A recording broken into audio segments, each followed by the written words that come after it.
Sto provando una grossa soddisfazione nel sentire che la città è stata attorno a me e mi ha dato fiducia. Nello stesso tempo sto provando naturalmente la grande responsabilità di dare una risposta a una città che mi è stata vicina e che spera molto su di me. So già che dovrò lavorare molto, l'avevo già messo in conto.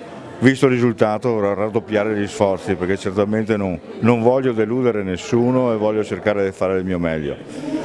Fondamentale per me, per poter lavorare bene, sarà riuscire a mantenere un contatto diretto, continuo con la città, senza che sia mediato da cattiverie, posizioni forse politicamente mal gestite.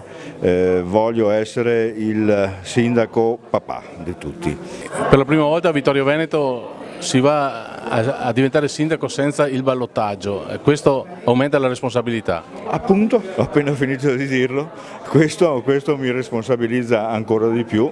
Sapevo che era una cosa impegnativa, sapevo che ci sarebbe stato molto da lavorare, avevo già provato come assessore.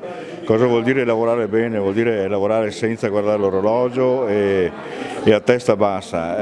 Questo risultato naturalmente mi farà moltiplicare, non so come, gli sforzi, ma cercherò di comportarmi bene. Ecco. Allora con Gian Antonio Darè stiamo a festeggiare una vittoria che forse era inaspettata nelle proporzioni. Ma inaspettata nelle proporzioni certamente sì. Avevamo un sentore che la città stava cambiando amministrazione e questo lo si percepiva, non certo con questi numeri e con queste proporzioni. Sicuramente la squadra ha lavorato bene, ma soprattutto abbiamo un candidato sindaco che ora è diventato sindaco molto bravo, competente, è stato il mio assessore e quindi siamo andati sul sicuro.